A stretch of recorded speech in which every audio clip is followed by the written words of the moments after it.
La película que vamos a debatir hoy se llama El hijo de la novia. Rafael Belvedere es un hombre de 42 años que acaba de heredar el restaurante de su padre. Abrumado por las responsabilidades, empieza a estar cansado de tener poco tiempo para él. Está divorciado y tiene una madre con Alzheimer, a la que ve muy poco, ya que dedica su vida enteramente al restaurante. Tampoco tiene tiempo para hacer grandes amistades ni para comprometerse con su novia Nati. Un trágico día, Rafael sufre un ataque cardíaco, lo que lo lleva a replantearse su vida y sobre todo a tomársela con más calma. Además, su padre ha tomado la decisión de cumplir el sueño de su mujer y casarse por iglesia. Sirva como introducción, no sé quién quiere empezar.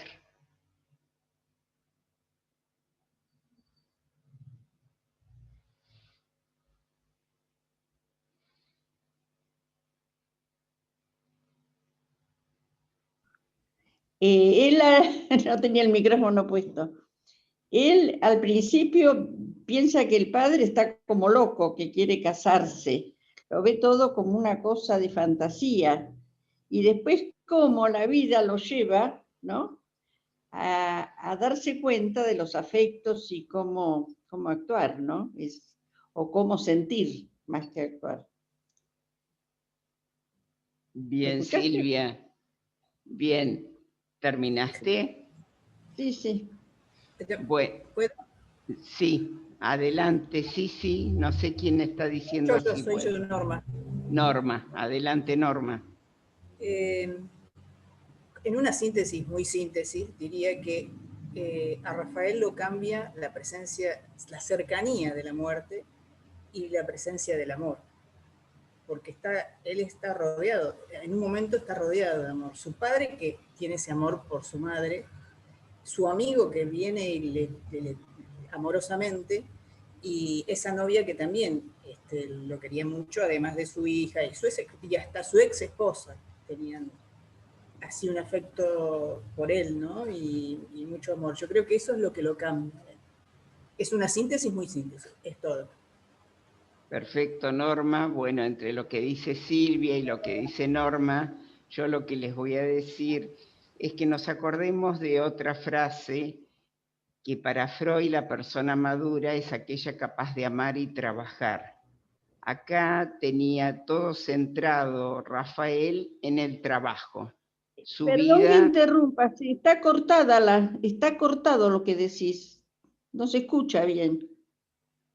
¿El resto escucha? Yo te escucho bien, perfecto, fuerte y claro, Sí, como la propaganda. sí. Silvia, sos vos entonces, se escucha, el resto está escuchando bien. Yo te escucho bien, Martita. Bueno, retomamos entonces. Según las intervenciones de las chicas, yo les decía que había dos ejes, o algún autor como Freud lo considera fundamental en la vida, esto de amar y trabajar. Si uno se centra un poco en la vida de Rafael, él dedicaba toda su vida, toda su energía al trabajo. Quedaba relegado todos los afectos, ¿no? A la madre hacía un año que no la veía, con su novia tenía un vínculo bastante superficial, él, ¿no es cierto? Fíjense que cuando le dice cuál es su sueño, es irse a la mierda solo. Entonces, con su novia no, con su hija también tenía un vínculo muy particular. Vieron la primera noche que la chiquita duerme en la casa, que se hace la dormida, no juega con el padre a las damas porque se hace la dormida, o sea que también era un vínculo muy particular. con su padre, lo estaba escuchando realmente a su padre, que era lo que le pedía a su padre. Acá era una no escucha también. Él tenía una visión de cómo tenía que ser el papá, que tenía que encontrarse con los amigos en el restaurante, que tenía que viajar, que tenía... Siempre estas cosas es lo que el otro imagina que yo tengo que hacer, pero hay que ver la verdadera necesidad de cada uno y en el momento que está cada uno y cómo quiere hacer las cosas cada uno. No lo estaba escuchando al padre, no lo estaba escuchando demasiado tampoco al amigo, este amigo que aparece, y fíjense cómo se manejaba permanentemente con alas puteadas, apurado. Fíjense que toda la primera parte de la película es un comportamiento de él bastante agresivo, bastante... era cordial con la gente, pero como enérgico y agresivo, y bueno, típico del ataque cardíaco también, típico de la persona que tiene un ataque cardíaco. O sea, generalmente los que tienen ataque cardíaco viven así como se muestra Rafael. Sí, Alicia, adelante. Sí, yo en realidad creo que él estaba muy nervioso porque asumo que era la época de la crisis del 2001. Sí. Asumo. Por varias de las cosas que pasan. Entonces, también hay que entender que a pesar de que él estaba súper dedicado al trabajo, tenía problemas por todos lados, problemas económicos por todos lados, y por supuesto no escuchaba a los demás porque estaba sumido en sus propios problemas y en tratar de sacar adelante ese restaurante que era parte de la historia familiar, porque estaban las fotos y todo eso, y yo creo que eso era un gran peso para él, además de todas esas crisis y que los cheques que rebotaban y que etcétera, etcétera, ¿no? Es decir, creo que fue un problema bastante importante de la época. Bien. Yo no sé si Campanella lo quería reflejar en esta película específicamente, pero me da la sensación de que la cuestión psicológica de los empresarios o emprendedores o los dueños de un negocio estaba al borde del infarto para él y para varios, ¿no? Varios más. Yo no recuerdo si hubo alguna estadística con respecto a cuestiones de o suicidios o ataques cardíacos o algún otro problema, pero sí, en ese aspecto creo que lo está marcando bien el director, ¿no? Sí, sí, perfecto. Unimos acá todo lo económico que dice Alicia, para mí sí está ubicado en esa época igual, y yo creo que ha sido una intención de Campanella de mostrarla, sin duda, me parece que está la intención porque la muestra claramente para mí. Y lo del restaurante, psicológicamente se puede asumir como el mandato familiar. Entonces, también aquí había que ver, porque él había empezado a estudiar abogacía, o sea que nada que ver con nada, o bueno, sí, todo tiene que ver con todo, pero habría que ver cuál era su verdadero deseo también de qué quería hacer en la vida, ¿no? Que termina con una cuestión de restaurante un poquito más pequeño, vieron cuando las cosas se acomodan un poco, pero en realidad habría que ver hasta dónde también esto era, seguía siendo el mandato o seguía siendo algo que él quería hacer, estaba acostumbrado, estaba habituado. Bueno, y acá viene también toda la crisis. En realidad el gran conflicto siempre uno lo tiene con uno mismo también, entre lo que debe hacer y lo que quiere hacer. Generalmente ahí se presenta el verdadero conflicto. Entonces, bueno, acá tenemos problemas. Sí, Ruth, adelante. Yo soy Nidia. Ah, Bueno, Nidia, perdón. Sí, me parece que ahí el conflicto también está con la madre, porque él siente que le debe a la madre, que quería que él fuera abogado, que empezó la carrera y él lo recuerda insistentemente de que abandonó la carrera y que no es el abogado y que tiene una pelea con la madre y que no la había visto hacía un año, más de un año. Que no iba al geriátrico a verla. Bien, bien, Nidia. Entonces, bueno, o Ruth, ya no sé cuál es, no importa. Acá yo los invito a pensar en la cuestión de los hijos, el hijo deseado por la persona y el hijo real. Hay generalmente muchísimas diferencias, ¿eh? Es muy difícil que un hijo cubra todas las expectativas soñadas, deseadas por cada uno de nosotros. Tienen vida propia y si los hemos criado más o menos bien, realmente hacen sus deseos y no los deseos nuestros, y que debe ser así. Entonces, sí, adelante, adelante. Me parece que lo que pasa que en este caso él no se ha realizado en algo que era su objetivo, su propósito en la vida, no ha encontrado. Y entonces como que también tiene tiene como una cierta culpa en no haber, es que está en deuda con la madre, ¿no? Bien, bien. No haber estudiado y con el padre en el hotel y entonces está todo ahí en el medio, pendiente.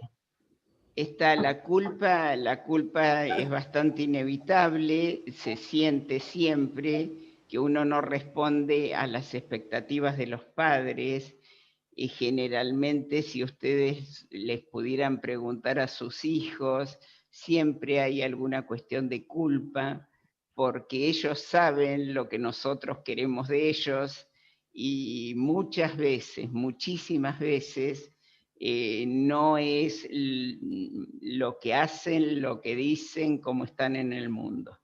Entonces acá el tema de la culpa es bastante común. Cumplir las expectativas de los padres es complicado y es algo que genera muchísimo, muchísimo más conflicto del que se suponen. Entonces, siempre vuelvo a lo mismo, pensar en el hijo ideal y aceptar el hijo real que tenemos, el hijo real, con todas sus características buenas y malas, que tiene nuestra base, que tiene cómo lo hemos formado, pero después tiene vuelo propio. ¿Qué significa? Que le hemos dado como una especie de molde, pero luego tiene la posibilidad de volar en el mejor de los casos. Y acá lo que dice Nidia o Ruth, bueno, lo de no encontrar un sentido, claro, y acá viene lo que decíamos antes. Es muy probable que abogacía le gustara a la madre que siguiera abogacía y no era su verdadero deseo. Y es muy probable que lo del restaurante tampoco fuera su verdadero deseo. En realidad para mí no había encontrado todavía qué era lo que le gustaba hacer. Se acomoda como al final de la película, pero en realidad el verdadero sentido de la vida uno lo va también descubriendo, lo va construyendo, lo va formando. Evidentemente había toda una presión afectiva, hijo único. Esto de ser hijo único también tiene unas consecuencias de este tipo. Los padres ponen todas las expectativas en el hijo único. Entonces, bueno, de padres como también como muy humildes, que el chico fuera a la universidad, mi hijo el doctor, dice por ahí en una frase, ¿no? Que se esperaba la mamá o los dos, creo, mi hijo el doctor, ¿no? Entonces, esto también está bueno. Sí, Norma, adelante, adelante. No, quería agregar en esto de la demanda de algún modo de la madre, que él solo puede volver a relacionarse profundamente cuando habla el tema, cuando él le dice discúlpame, y Claro. puede hablar el tema con la madre, y ahí es cuando realmente no sé si la palabra, revincula con la mamá. Bien, bien. Sí, sí, por eso esto del decir, ¿no, Norma? Y de poder decir, a pesar de que las circunstancias de la mamá uno no llega a entender en qué punto la mamá puede comprender esta vuelta de él, incluso si lo reconoce hasta él, ¿no? Pero es cierto, sí. Sí, No, Norma. que no sé si él, me parece que él necesitaba decirlo, no sé si tanto que la madre lo comprendiera. Está. Pero él se desespera en ese momento también, Norma, porque ella entienda o comprenda, le pide por favor que se acuerde. Bueno, es un momento para mí el más trágico de la película. Graciela Moretti.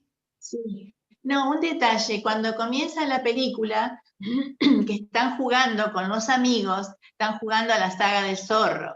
Sí. Y él tiene una personalidad inmadura, que recién con el sufrimiento que tuvo con el ataque de corazón, creció de golpe, pienso yo. Y porque en el restaurante él aplica cuando agrede a una persona, hace lo que hacía en la infancia, sac, sac, sac. Estuve bien, ¿no? Como cuando era el que jugaba al zorro.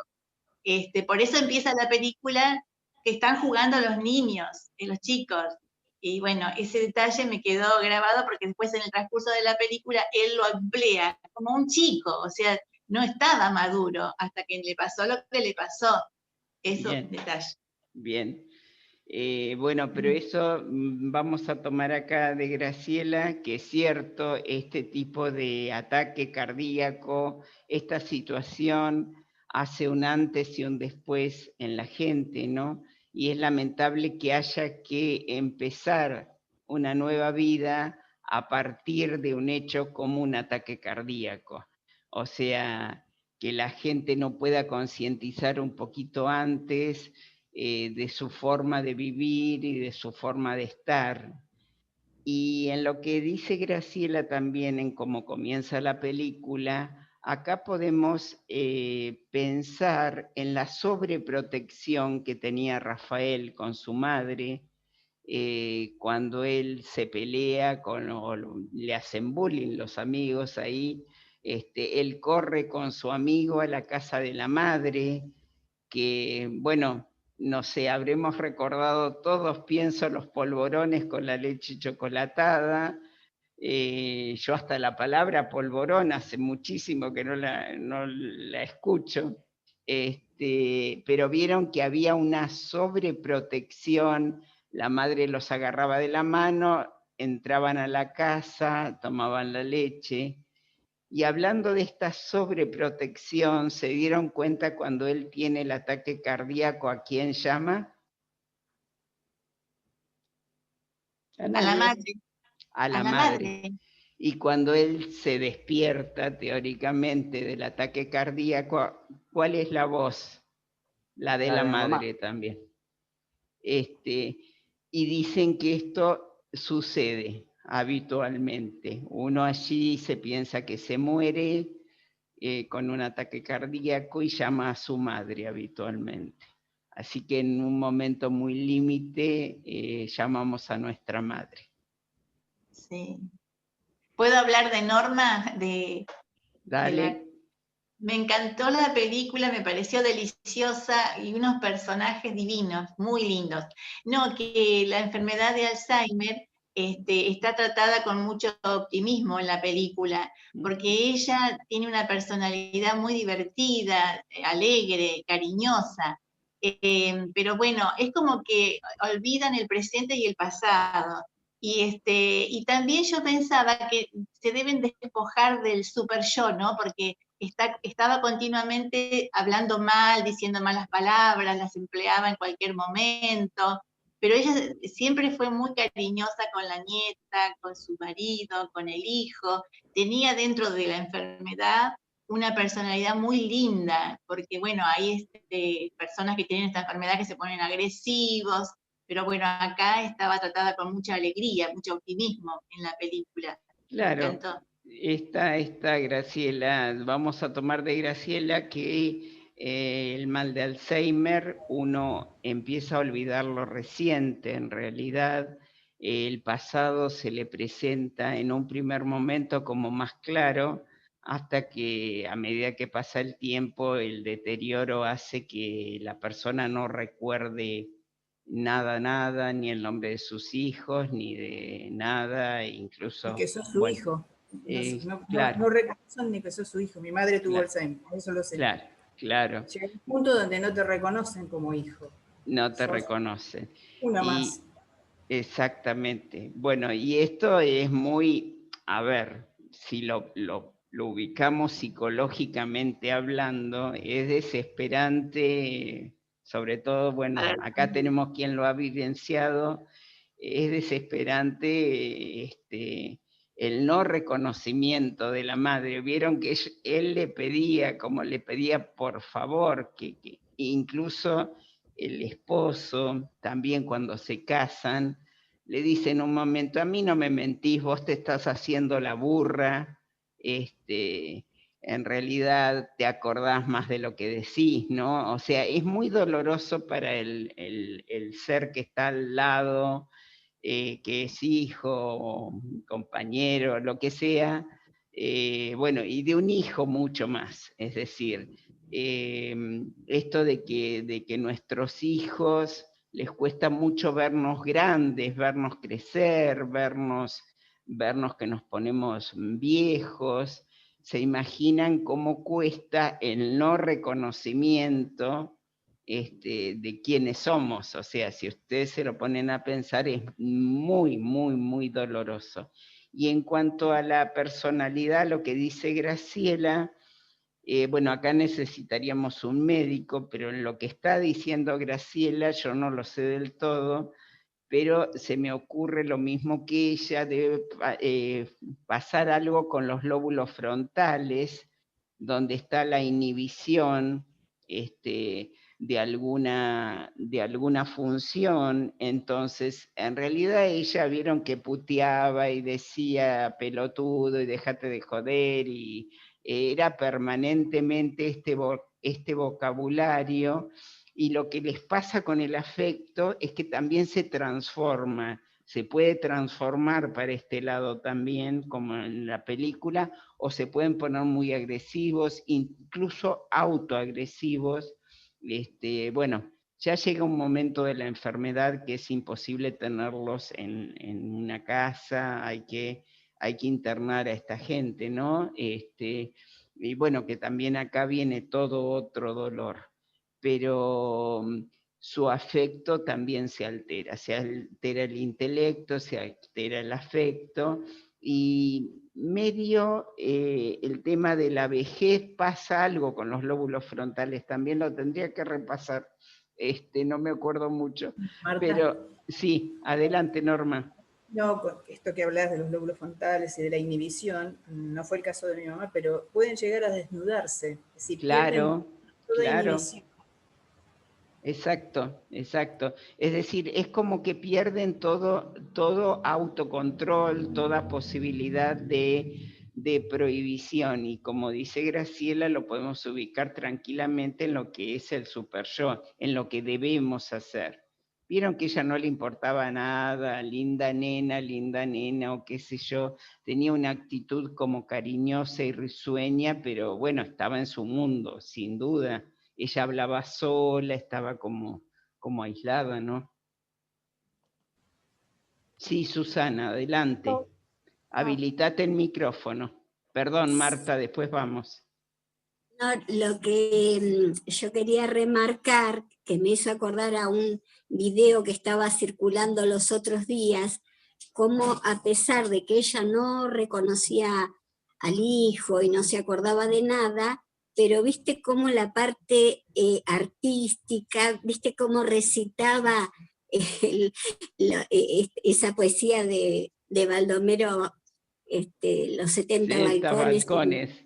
Claro. Se acordaba, ¿viste? O sea que dicen Sí. que hay cosas relacionadas así con lo artístico, lo musical, que esas cosas es como que quedan en un lugar y las pueden traer al presente como lo venían haciendo Sí, siempre. como algunas melodías, algunas Claro, canciones. claro. Sí, sí, eso está comprobado que lo traen, lo pueden recordar, sí. Sí, Ay, Susana. Sí, sí, lo repetía, vieron como algo muy mecánico también, pero sí, sí, lograba repetir, ¿no? Bárbaro. Sí, Susana. Quería consultarte respecto de la personalidad de él, así tan inmaduro.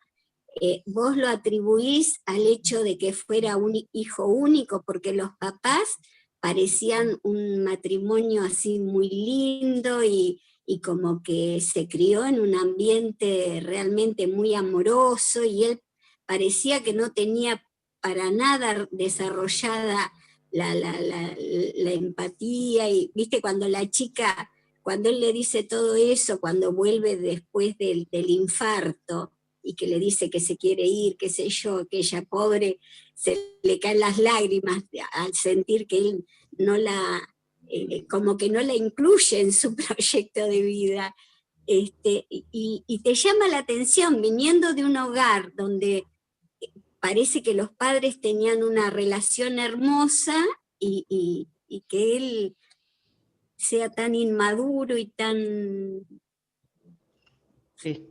Está. Yo coincido con Graciela, no porque sea hijo único. A ver, Susana, no vamos a poner a los hijos únicos como, como los inmaduros, no tiene demasiado que ver esto de la inmadurez, pero evidentemente era inmaduro.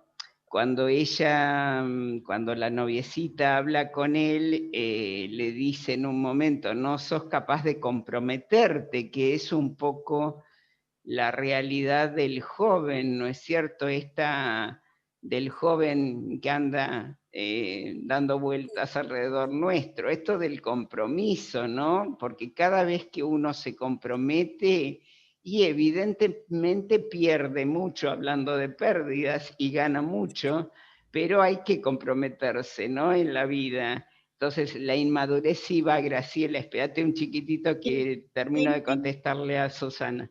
Y después está Marta también. Entonces, lo de la inmadurez es un tema que, bueno, se da evolutivamente. Los motivos no los sabemos, los podemos imaginar. Yo lo imagino un poco en una sobreprotección muy grande de esa madre, por un lado. Y después lo que dice Susana de una pareja muy estable, de un amor muy maravilloso y construido, esto puede llegar a ser una contra para un hijo, en el sentido de siempre los papás somos modelos de identificación y de imitación, para bien o para mal. ¿Qué significa? Una pareja tan sólida, aparentemente era una pareja resólida. Bueno, y el chico es como que tiene esto como modelo. Entonces, ojo que los chicos que tienen parejas así muy estables como padres y demás, por ahí es más un problema, les quiero decir, que algo que les facilite la cuestión de tener una pareja más estable, ¿no? Se me ocurría esto. Muy alta. Marta, claro, exactamente. Sí, Graciela. La que lo conocía bien era la ex esposa, porque cuando él se plantea que se quiere ir a México, ¿y a México a qué? A criar caballos, y se quería llevar la niña, y dice, ¿quién la va a educar? ¿El profesor Girafales? Y le dice, sos de manual, estás en el índice de las obras de Freud, porque Tal cual. la ex lo reconocí, sabía cómo era. Bueno, pero la No, ex había hecho terapia, Graciela, eso es lo que hay que hacer, eso es lo que hay que hacer, Marta. Sí. Capaz que no tuvo límites, ¿viste? Cuando hay que tirarles de la cuerda a los hijos para que se esfuercen, ¿no es cierto? El estudio, el trabajo, capaz que lo dejaron ser y bueno, se quedó cómodo en el trabajo del padre, en lugar de desvincularse del restaurante y empezar solo. Eso también fue, digo yo, la sobreprotección, falta de límites, y que se esfuerce un poco más en la vida, digo, no sé.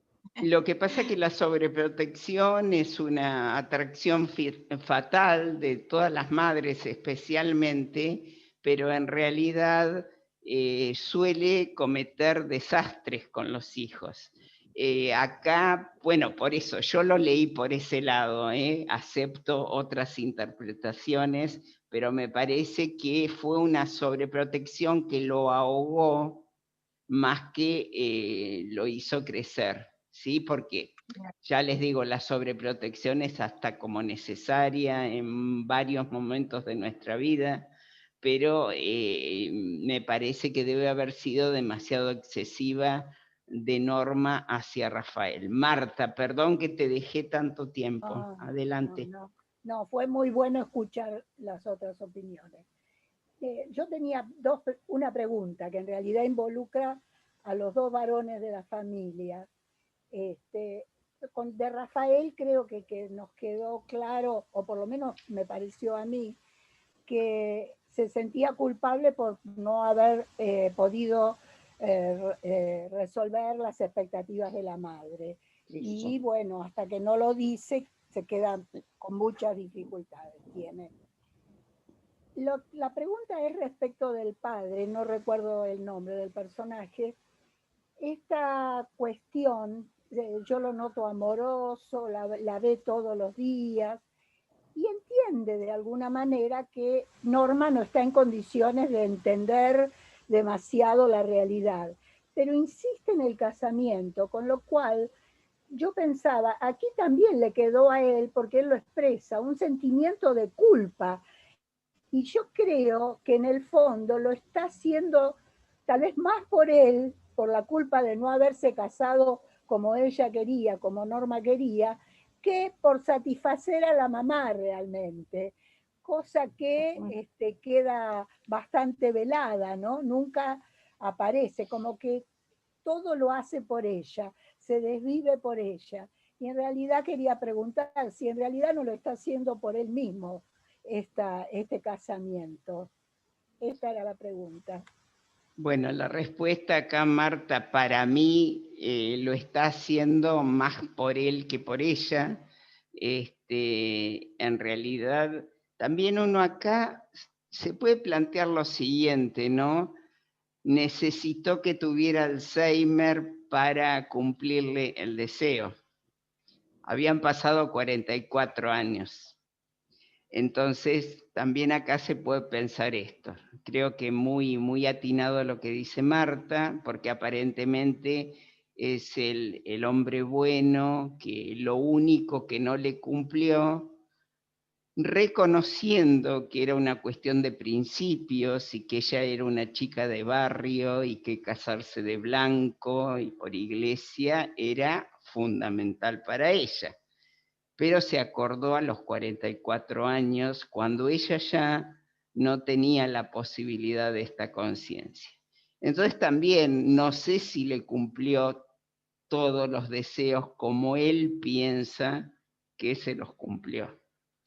Acá también es muy interesante pensar de qué estaba enamorado él y cómo construyó o construyeron esta vida y de qué estaba enamorada ella de esta persona, ¿entienden? Porque generalmente nos enganchamos con el otro desde lugares diferentes también, ¿sí? Y él la tenía muy idealizada, era la reina del restaurante, no era esa la expresión que usó, no recuerdo exactamente, era como un ángel que iba y venía del restaurante y acomodaban las mesas, la tenía totalmente idealizada, pero esto también la tenía totalmente idealizada y ya no vivía con ella. Esto también suele pasar, ¿no? En esto de, fíjense lo que pasa y lo que va a pasar de aquí en más con Maradona, donde las personas cuando mueren, Norma no se había muerto, pero podemos hablar de muerte simbólica. Las personas cuando mueren son totalmente idealizadas. Es decir, acá el juego con Maradona, a partir de este momento, realmente, si estaba endiosado, se va a endiosar muchísimo más, ¿sí? Porque es como que la mente de todos nosotros hace una preferencia con la parte positiva, si quieren, del otro, o lo que se ha vivido positivamente o creativamente. Entonces, también acá, pensándolo, no sé si en la película, no recuerdo, capaz que ustedes sí, cuánto tiempo estaba internada ella, 2 años, ¿era? Hay algún teléfono que está sonando y está entrando en la clase. A ver. Perdón. Bueno, supónganse que estuviera 2 años, y es cierto, la vida después de esta persona en su casa solo tampoco es muy agradable, después de tantos años vivir con alguien, también todo esto es una adaptación, ¿no? Pero bueno, nos perdemos cómo fueron esos 44 años, desde qué lugares fueron. Esto es una apariencia de un gran matrimonio, pero yo, lo de los deseos cumplidos, que él piensa que le cumplió todos los deseos, que puede ser que lo piense. A ver, también es esto otra realidad, no falta la versión de Norma. Tal cual. No sabemos si se los cumplió. Exactamente, no sabemos si Norma vivió una vida, porque bueno, no se sabe el origen del Alzheimer, por favor, y no vamos a decir que fue el marido, ni fue la vida pero sí, por ahí, las cuestiones de estrés, las cuestiones de no vivir, digamos, de una manera más o menos óptima, también lleva a un, digamos, al menos a una aceleración de esta enfermedad, ¿no? A la aceleración de la aparición, de la enfermedad. Así que capaz que su vida no había sido tan feliz ni tan angelical como él la suponía. O capaz que sí. A ver, perdón. A ver, en función de eso que estás diciendo, Marta, yo noto, por ejemplo, noté en la película que la paz que transmite el padre se contrasta con la actitud de su hijo. O sea, ese hijo con semejante estrés laboral, Exacto. social, familiar, económico, que su cabeza estalló en determinado momento. Y vos dijiste algo que justamente como la semana pasada estuve en un seminario de colombiano, hablaban de el estrés laboral, y precisamente Campanella muestra, como dijeron al principio, una situación social, económica grave, que la podemos un poco comparar con lo que estamos viviendo en este momento. Hay mucha gente con gran estrés laboral y social y familiar, porque una cosa se concadena con la otra. Él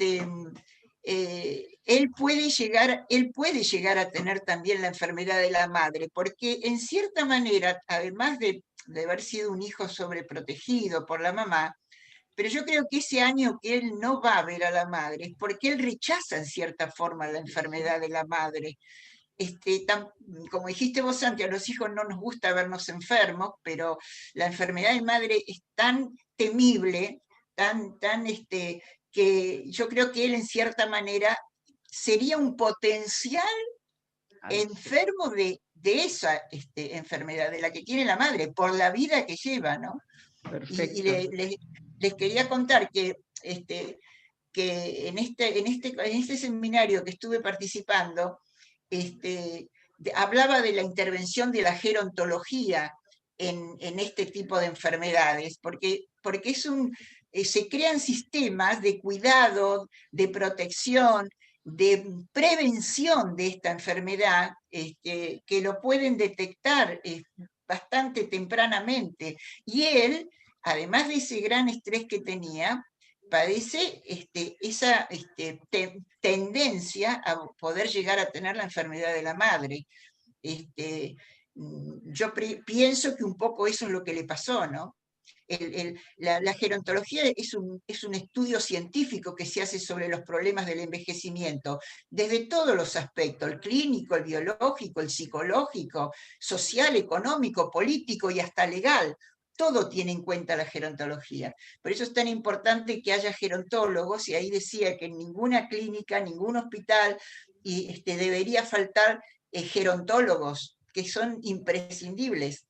Y bueno, y en función de eso nosotros, no sé Susana si vos querés agregarlo, presentamos en la universidad nosotros un texto pidiendo en la carrera que se incorpore la temática de gerontología, porque uno quisiera que, por ejemplo, PAMI tuviera en su plantel de médicos gerontólogos, ¿no? Perfecto. Bueno, muy buena intervención. No sé, Graciela, si quiere completar algo.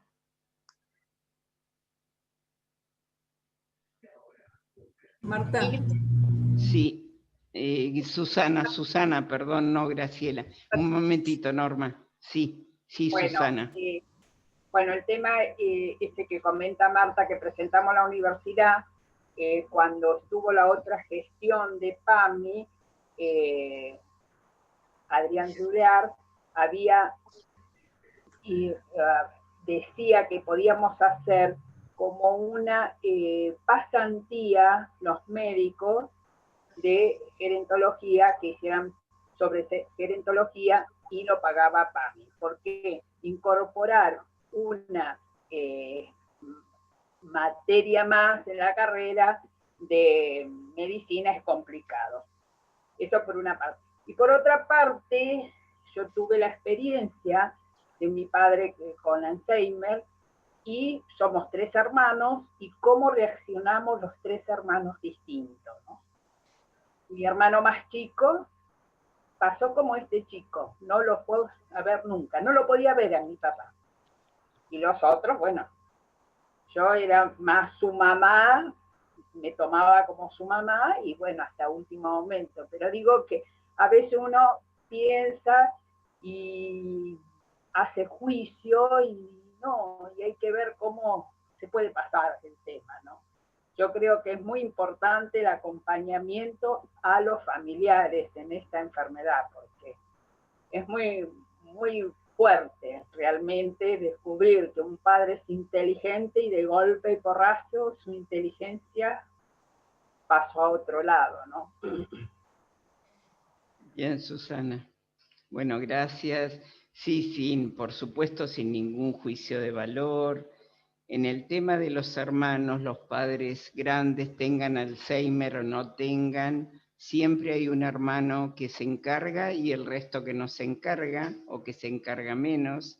Lo debemos saber por experiencia todos. Y bueno, y son roles diferentes en cuestiones diferentes. Fíjense, Susana dice acá un varón y más chico, capaz que con otras realidades. Y es esto, o sea, los padres grandes son espejo, en realidad somos espejo nosotros, es por eso que hay tanta resistencia a alguna cuestión con nuestra edad, que se va aflojando y vamos ganando espacios. Es porque es muy doloroso vernos para los que siguen, los jóvenes, porque saben que es su llegada también, que van a llegar a este punto. Hay una canción de Serrat que la he presentado en clase, si supiéramos que todos llevamos un viejo encima, ¿no? Si la gente más joven supiera que es una edad en la que van a estar y les faltará más o menos, pero van a estar. Entonces les representamos un poco todo esto. Y es doloroso. Yo lo vivo mucho en consultorio con respecto a padres grandes. O sea, los chicos no quieren ver los padres grandes, los hijos. Tienen como una cierta resistencia.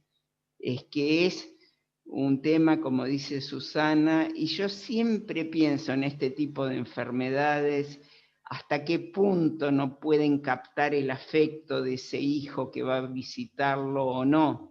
Es decir, hay algo muy, a ver si queremos inconsciente, donde nos puede hasta no reconocer, pero yo creo que la calidez de una voz, el tocarlo, todo esto es fundamental por más perdido que esté la persona, ¿no? Es esto de que a mí me parece que ayudamos con su vida. Bueno, es una cuestión que también un médico se las puede decir. Es decir, el tema es los otros. Yo, miren, tengo una frase con mis pacientes y digo los otros de consultorio. ¿Qué son los otros de consultorio? Son todos los que vienen a mi consultorio sin ser el paciente que tengo. Hay una paciente que habla todo el tiempo de su madre, supónganse. ¿Quién estuvo en consultorio en realidad? Y estuvo la madre.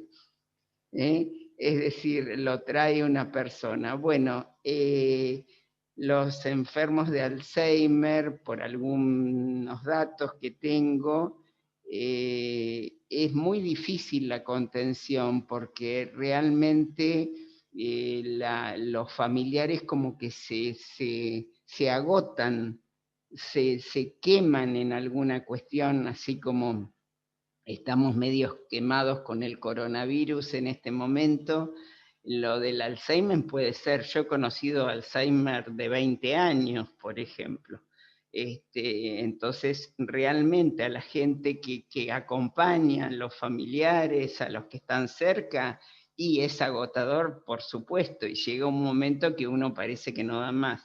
Vieron que hay muchísimos grupos para la gente que está alrededor de los que tienen Alzheimer, pero bueno, el amor y la contención, esto siempre tiene que hacer bien, aunque aparentemente el otro no registre absolutamente nada nuestro, pero esto también tiene que ser muy maduro y muy dado desde un lugar generoso y pensando que en algún punto está muy bien esto de dejarla de ver un año porque me hace mal. Qué egoísmo, ¿no? En realidad estoy pensando en mí, no estoy pensando en mi mamá también.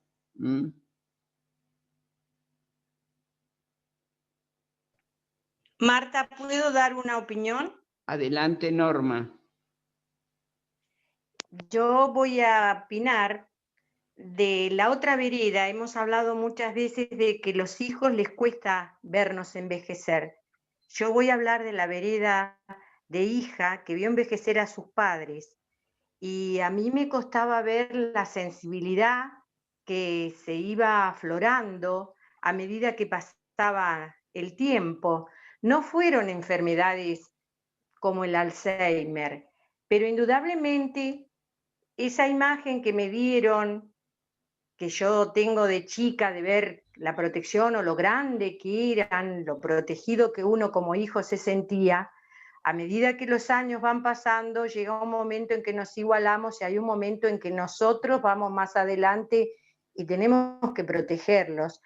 Y la verdad que era una sensación muy difícil de asumir. Sí, a mí me costaba mucho ver envejecer a mis padres, muchísimo, porque me pasó algo. Yo soy docente jubilada, pero docente al fin. Y yo me acuerdo que en una oportunidad volví como docente a mi escuela primaria y entro en un aula que se utilizaba en la época en que yo era alumna como biblioteca. Entonces entro y digo, oh, la achicaron, era mucho más grande. Me dice, no, es la misma. ¿Cómo que es la misma? Es mucho más chica. No, vos eras mucho más chica. Hoy la ves de otra postura y hoy te parece un aula chica, pero era la misma aula. Y ese ejemplo pasa a veces con la familia, con los padres. Uno los ve enormes, gigantescos, y llega un momento, a mí mis padres me faltaron siendo grande, y yo me sentí urita, y no eran sobreprotectores. Yo siempre digo que eran como dos ombúes, daban una sombra tremenda y uno no se daba cuenta, hasta que el ombú no estuvo más, y uno recibió el sol a pleno y dijo, ah, la pucha, acá había flor de ombú. Y lo viví de ese lado, y lo quiero acotar hoy porque es cierto. Mi hija, transmito que yo sentí el que mis padres se hicieran cada vez más grandes y a veces más dependientes. Solamente eso. Bueno, Norma, medio se cortó, no sé si al resto se le cortó un poco el discurso de Norma también, pero quiero resaltar lo siguiente de Norma. La evolución con los padres en nuestra mente son de esta sobreprotección necesaria y absoluta de una niñez donde son gigantes nuestros padres, gigantes en todo sentido, idealizados en todo sentido. Esta cuestión que está representada acá, el zorro, vieron que atraviesa toda la película, pero creo que sus valores de justicia y de estar representado también podrían ser estos padres, ¿no? Estos padres que tenemos cuando somos chicos. ¿Qué pasa cuando nos convertimos en jóvenes, en adolescentes?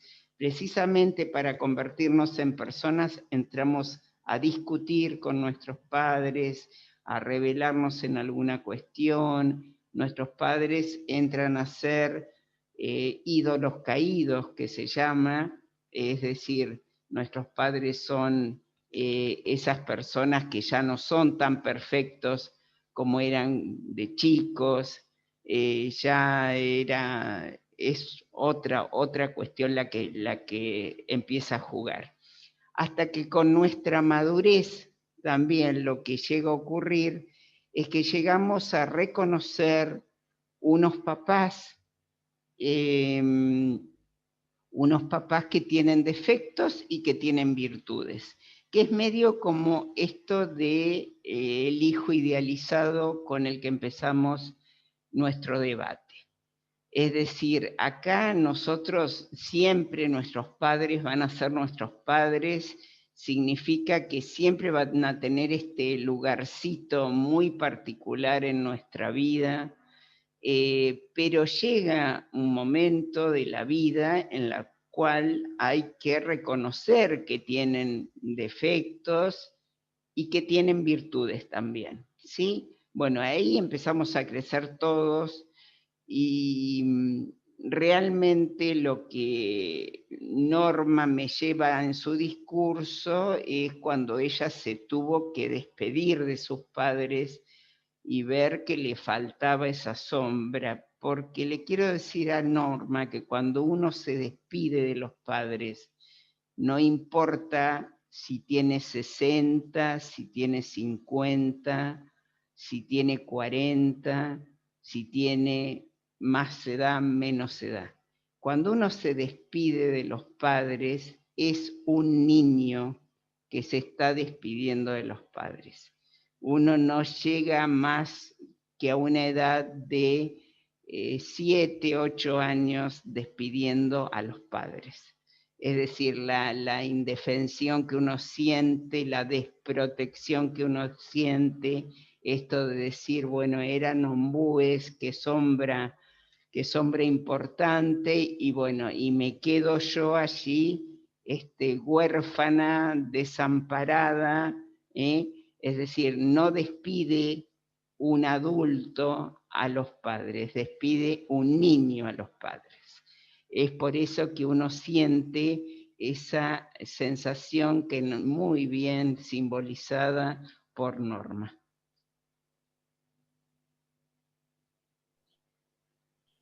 Gracias, Marta. No. Te explico el sentimiento, ¿no? Porque uno ante la muerte siempre es un desconcierto. Fíjense, alguien habló hoy de la muerte de Maradona, que nos llega más o menos, pero provoca una tristeza y provoca un estado, y cada uno lo asociará con su vida, sin duda. Y provoca una sensación particular. Bueno, y ni les cuento de un padre o de una madre. Siempre les cuento, tuve un papá hasta casi los 99 años, no se podía esperar mucho más que viviera. Cuando se murió, me sentí devastada directamente, y yo tenía 60 y pico de años. O sea, no es un tema de edades, digo, ¿no? Es un tema de afectos.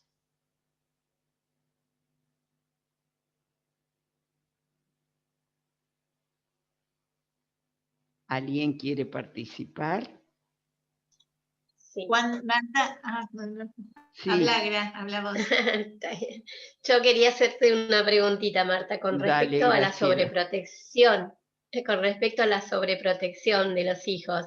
Escuché decir por ahí, por terapeuta y demás, a ver qué opinión tenés vos, que a veces es mejor un niño abandonado que un niño sobreprotegido. Ay, me pegó tan fuerte eso, dije, wow, qué mal hacemos, ¿no? Con esa sobreprotección. Es decir, más que nada yo me inclino más, me siento más identificada con la sobreprotectora que con la abandonada, ¿no? Pero es decir, que ante esas dos situaciones es como que el chico con mejores recursos ha sido el que ha sido abandonado que el que ha sido sobreprotegido. A ver qué opinión tenés vos para redondear.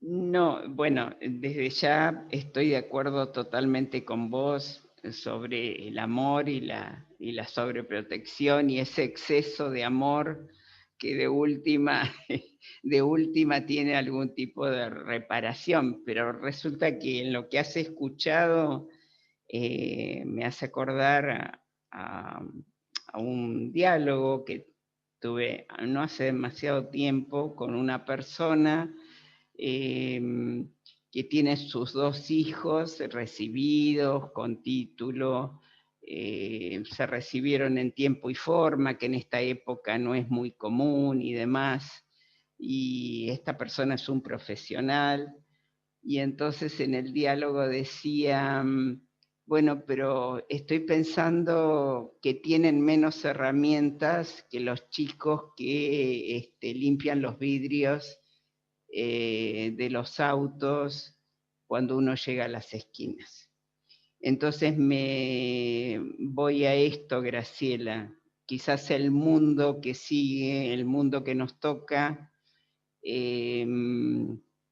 la sobreprotección, el tenerlos en una campana de cristal un poco en esta cuestión de, no sé, chicos que estudiosos, chicos, no sé, este tipo de valores que uno fomenta, y quizás para salir a la calle les vaya peor en determinado momento que el chico que tiene una cuestión de supervivencia desde un lugar que se las ha tenido que rebuscar para cubrir sus necesidades básicas. Esto es una flor de discusión, pero me llevó ahí tu comentario, Graciela. ¿Puedo preguntarte algo? Espérate un poquitito, vamos a Graciela Moretti que quería intervenir, después doy la palabra. Graciela. Hay pasajes en la película que, por ejemplo, cuando comentaron recién que él posiblemente pueda tener esa enfermedad, Y yo que estuve leyendo otros comentarios lo dice, cuando él se mira en la imagen de la puerta, en el vidrio, que ve la madre que entra, ¿no?, al geriátrico, es ahí donde él se ve reflejado en la futura enfermedad que podría tener. Y después cuando festejan el cumpleaños, el papá y el hijo, también leí que ahí están festejando una muerte, la muerte del pasado de la mamá. Eso. Bien. De otros bien. comentarios. Gracias. Ah, y una cosita. Y Campanella se guió para hacer esta película porque él lo vivió con sus padres. La mamá también tenía Alzheimer y el padre le había propuesto casarse. Eso lo leí en comentarios. Gracias, Graciela. Espérate un poquito, Marta, que Mirta había levantado la mano. Ya vamos, Marta. Dale, Mirta. Sí, yo quería agregar respecto al tema de por qué, o sea, qué herramientas tenemos, por ejemplo, en el caso mío, yo desde los 5 años que no vivo con mis padres. Entonces es como que de repente es que uno tiene que aprende a conocer el mundo más pronto y tiene que aprender a razonarlo para tomar el camino que uno, por lo visto, eso lo traerá por los genes, qué es lo que quiere ser, si quiere ser buena persona o toma otro camino. Yo creo que pasa por eso, que uno tiene que aprender a moverse entre dificultades para crecer. Y en cambio, cuando uno sobreprotege mucho a los chicos, es como que ese chico no adquiere herramientas como para salir al mundo a ganarse la vida, más si le toca a un mundo muy hostil. Eso es lo que quería decir. Bueno, muchas gracias, Mirta. Te agradezco mucho, mucho tu testimonio. Por más que no hayas vivido con tus papás, el hecho de que estés sentada hoy allí en clase, muy atenta, me hace que has tenido adultos significativos alrededor, porque no es el tema del padre y la madre, que es lo mejor que nos puede pasar, pero digamos, por distintas circunstancias, muchas veces ocurre que uno se cría sin estas figuras. Seguramente ha habido al menos un adulto significativo, porque la podemos ubicar a Mirta como muy resiliente, ¿sí? En su historia, sin conocer detalles. Es una realidad, es decir, uno ve la persona que ha tenido todo servido en la vida, que no le ha costado nada. Bueno, lo ve, no le ha costado nada en esto de que no ha tenido obstáculos, como dice Mirta, en la vida, de distinto tipo, ¿no es cierto? Es decir, vieron que hay un afán del papá en tratar de solucionar la vida del hijo y de que el hijo sea feliz. O sea, si ustedes escuchan a cualquier padre, hace poco alguien muy nuevo en consultorio que tengo me decía, yo lo único que quiero es que mi hijo sea feliz. O sea, pero resulta ser que el hijo tiene vida propia y el hijo va a ser feliz de acuerdo a otros parámetros que son los que esta persona se piensa que el hijo va a ser feliz con lo que él cree que va a ser feliz. No sé si me explico. Entonces, hay algo de esto de que tus hijos no son tus hijos. Yo quiero que ustedes lo tengan, o tus nietos no son tus nietos, a ver, me van a pegar, pero no, en el sentido de que no son propiedad y no los puedo manejar ni controlar a mi antojo. A ver, esto lo tenemos que entender. tienen vuelo propio, tienen vida propia, y ¿qué es lo mejor que les puede pasar?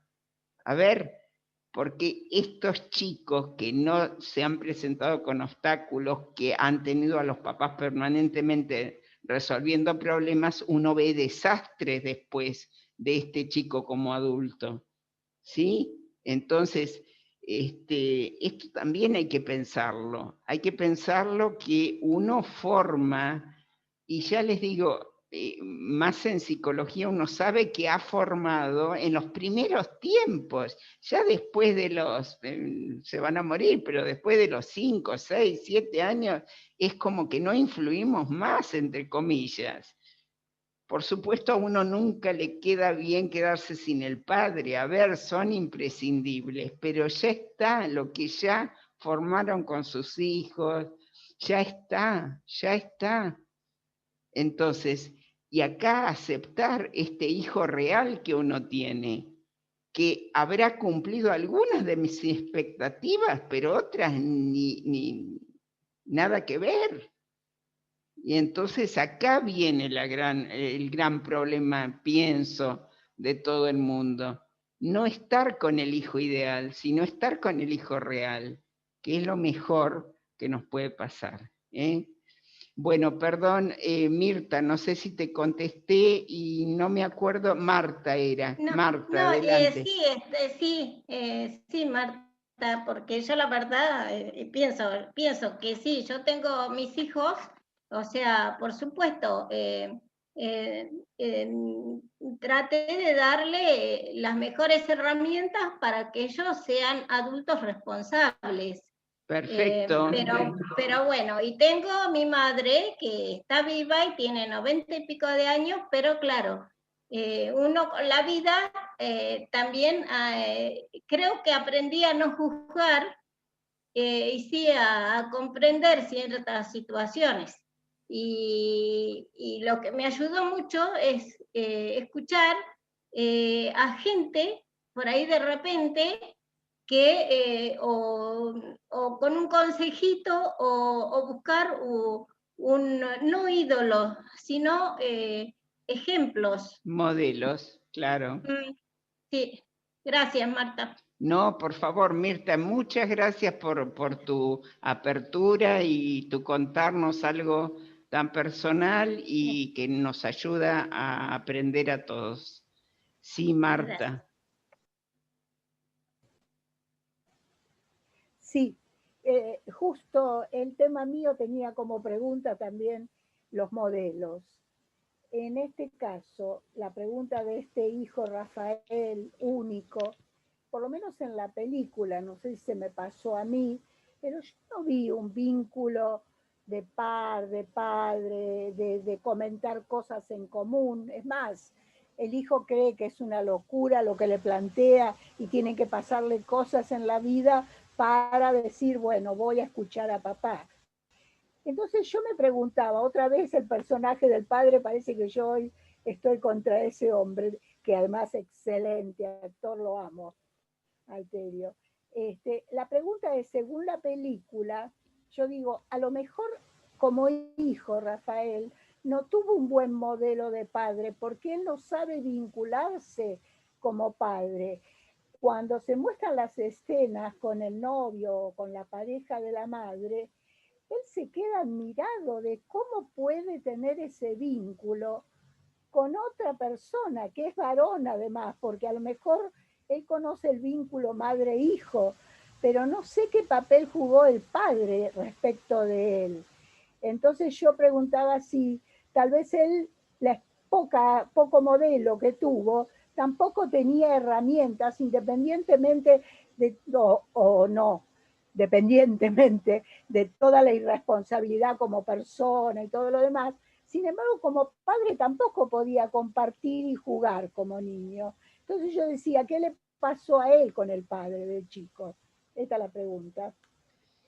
Bueno, está muy buena la intervención, Marta, porque en realidad también se podría, yendo más profundamente, a pensar que no tercerizó demasiado el padre ahí, en esa vida, no intervino demasiado en otras épocas, ¿sí?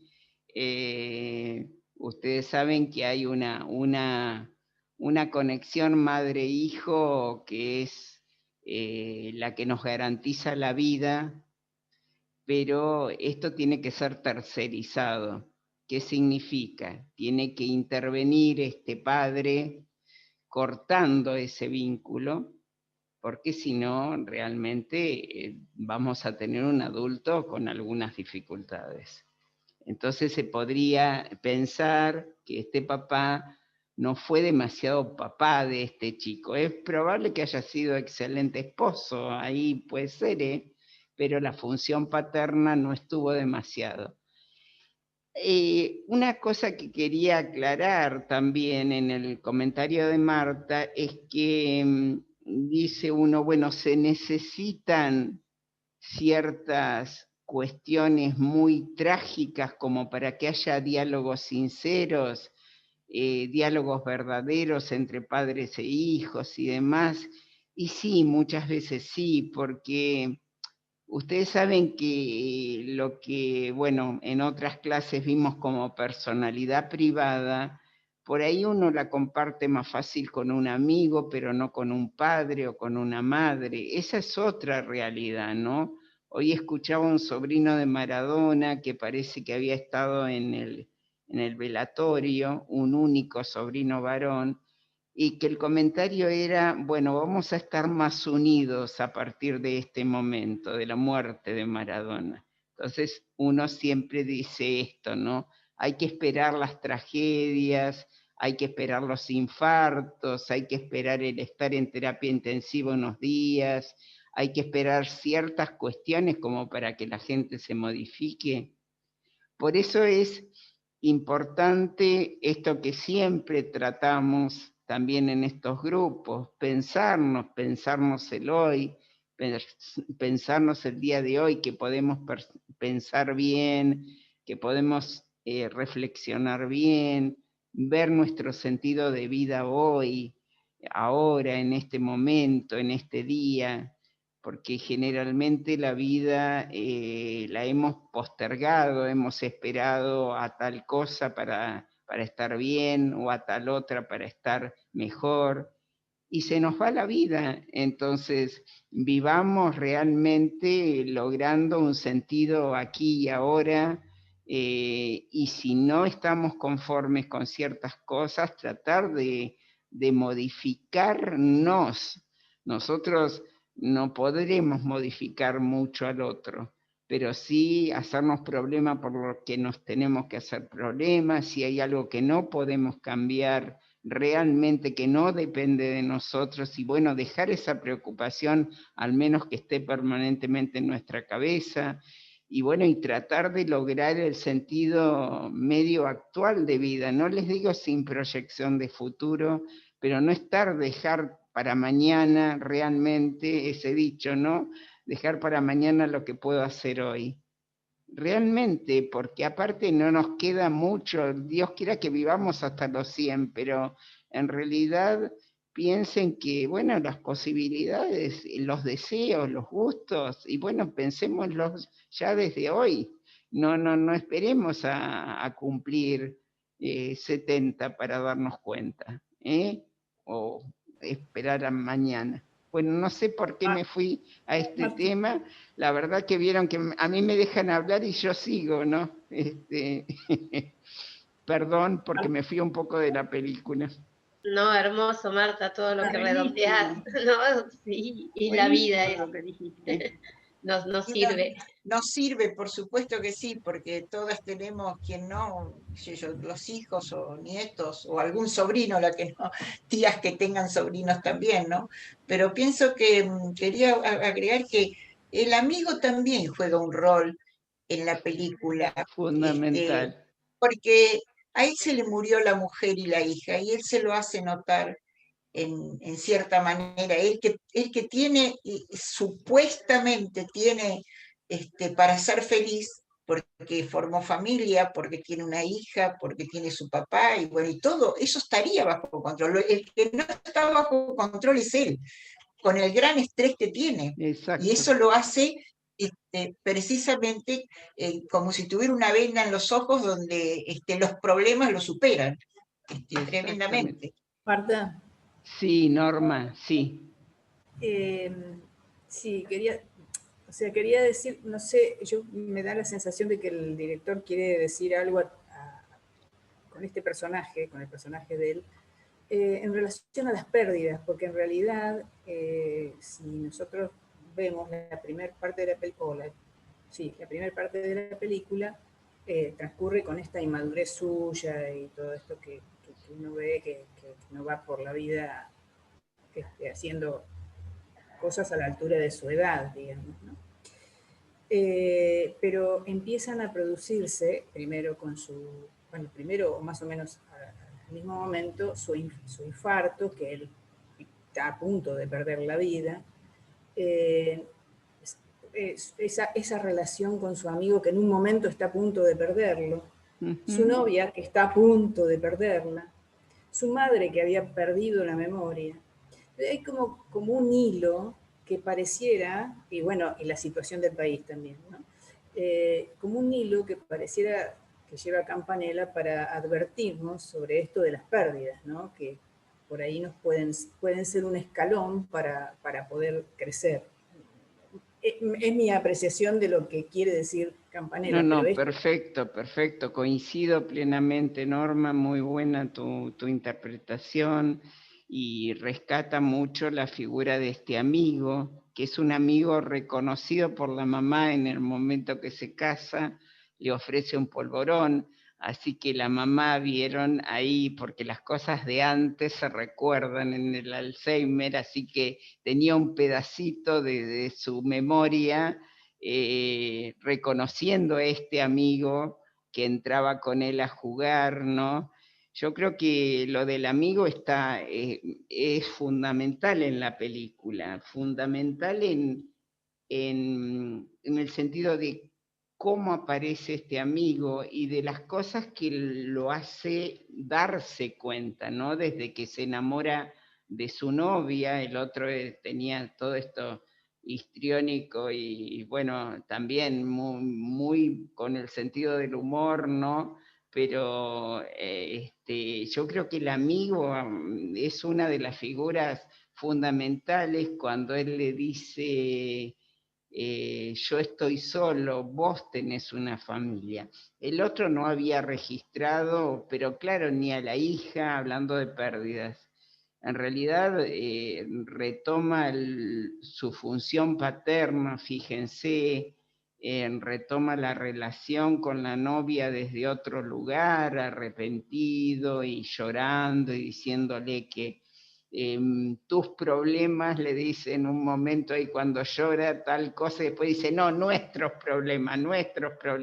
Claro, es decir, fíjense que hasta ahí es una persona totalmente egocéntrica, vive en y por él. Cuando sale del infarto se quiere ir a la mierda él solo se quiere ir. O sea, seguimos en una postura como totalmente centrada. Y también está visto que la vida, en la medida que no se comparte, vieron, es poca vida, digamos. Así que, pero esto de compartir con los demás, a mí me pareció espléndido, y lo del amigo, y me pareció también, me hizo acordar mucho a la famosa grieta, no me quiero meter en política, esto de que los chiquitos cuando estaban jugando a la pelota, como empieza la película, ¿no? Uno tiene la camiseta de Boca y otra de River. Y ayer también viendo abrazados jugadores de Boca y de River, ¿no? Por eso les digo yo, tiene que suceder la muerte, tiene que suceder alguna tragedia como para darnos cuenta que de última realmente la convivencia personal no tiene sentido sin una convivencia social armónica, y en realidad no podemos salvarnos solos, es una realidad. Y bueno, es algo que deja la película para mí también. esta ambivalencia. Él le dice en determinado momento, cuando él ya había vendido el restaurante, y los de 14 siempre pelean o le sacan la pelota a los de 6, 7 años, ¿no? Esto como un cierto bullying, que bueno, en esa época no se llamaba así, pero esta cuestión de que el más grande siempre joroba al más chico, este tipo de cosas. Y he escuchado, así como los comentarios que dio Graciela, alguna vez lo escuché en un reportaje a Campanella y me parece que de chico sufrió bullying, Campanella, en la escuela.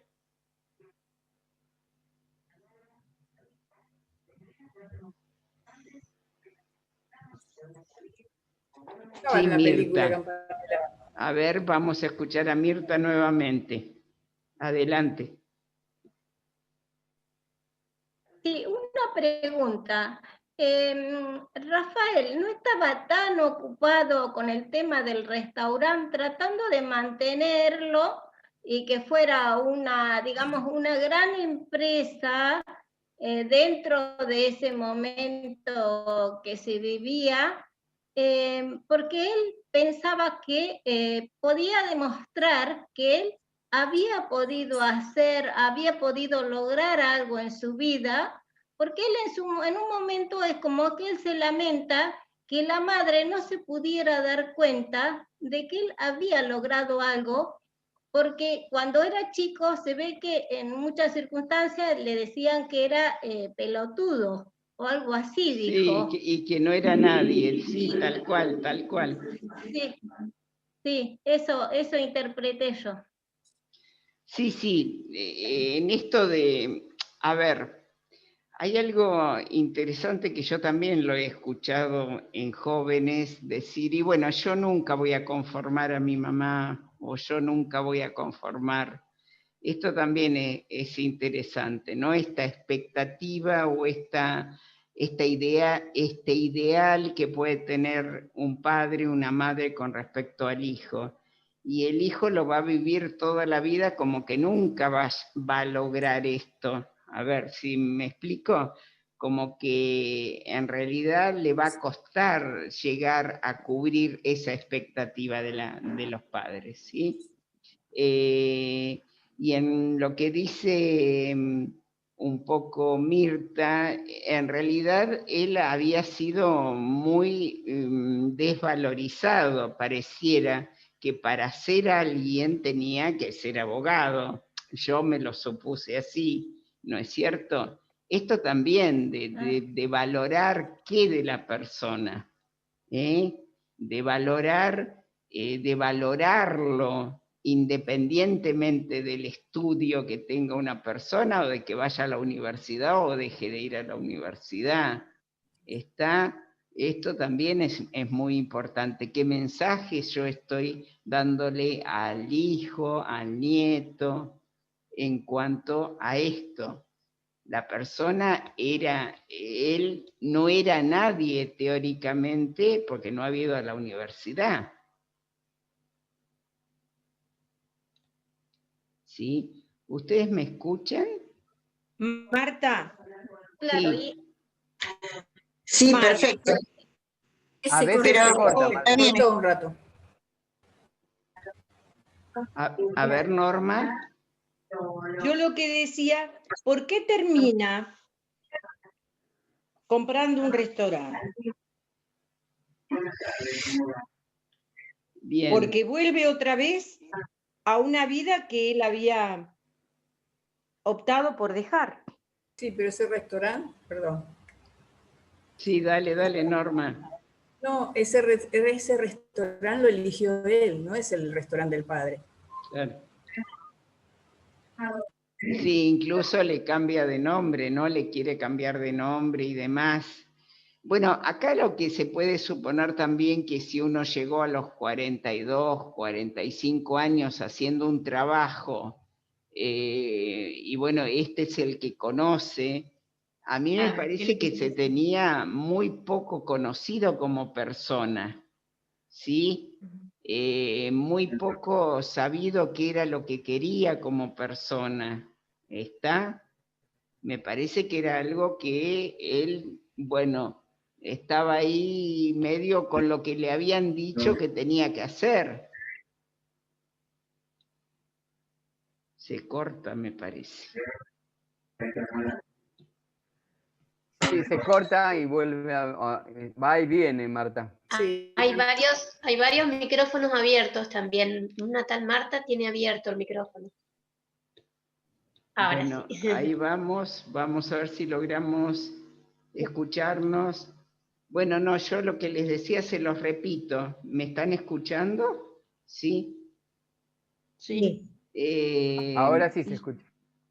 Lo que yo les decía era que él había comprado el restaurante, como dice Norma, lo había comprado y ya parecía que iba a meter algo propio acá, algo más de su persona, y que por ahí, como había hecho esta actividad hasta ahora, bueno, está bien, ¿no? Para mí es como que sigue con esto del restaurante porque ya había hecho este trabajo.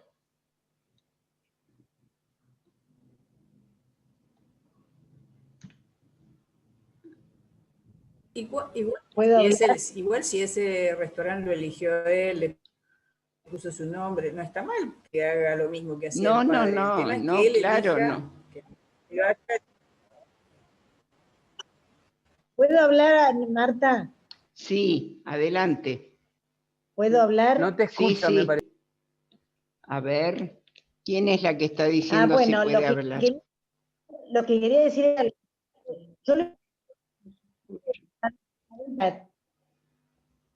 No se escucha. ¿No me escuchan? Ahí está Mabel, a ver. Yo sí te escucho, Mabel, pero no sé si todos te escuchan. Te escucha. De lo último, que cuando él compra el restaurante, es que vendiendo el restaurante del padre, él se saca la responsabilidad de la historia de sus padres. Claro. Y además, es como dejar de el pasado y de la herencia que recibió, y va a encarar su vida con un nuevo negocio a su manera, sin tener en cuenta el pasado, digamos, de sus padres.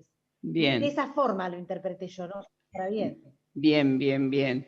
No, incluso él en esa última escena los mira a los padres que están comiendo y riéndose juntos, comiendo un pedazo de torta y demás, y él dice, parece tan fácil eso, ¿no? Y la chiquita le pregunta si se va a casar con Nati, y él dice, ¿para qué? Si te tengo a vos como princesa y demás. O sea, es como que pareciera que va embalando en algunas cosas, se va dando cuenta en algunas cuestiones. Bueno, yo les voy a leer lo último, porque no sé por qué hay una inestabilidad, me dice inestable a mí, no sé si me están escuchando. Algunos me parece que sí y otros me parece que no por las caras. Dice, a cada rato por ahí dice, su internet es inestable, escucho yo, a mí me pasa, por ejemplo. Ah, ¿te pasa a vos también, Carlitos? Ah, bueno, vamos a dar, o sea, algún otro comentario así fundamental que se hayan quedado con ganas, si no Marta, vamos... Sí, Norma. Fundamental no, pero si está muy inestable, ponelo en el diván.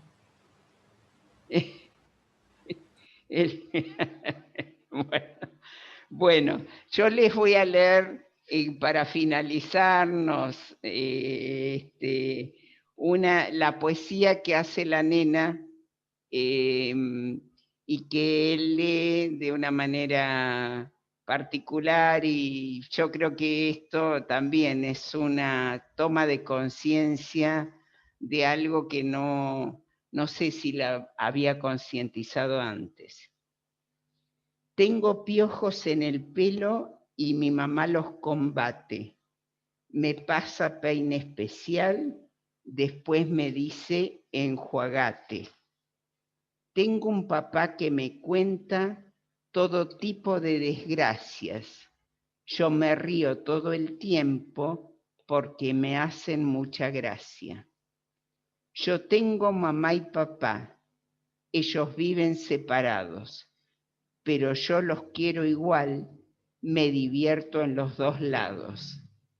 Se preocupan todo el tiempo, me ayudan con mis problemas, aunque yo siempre les digo que ya no soy una nena. Yo los voy a cuidar siempre, toda la vida, no importa, que aunque dure muchos años, mi abuelo dice que es corta. Bueno, les agradezco vuestra presencia, los espero en una semana para comentar la última película de este ciclo.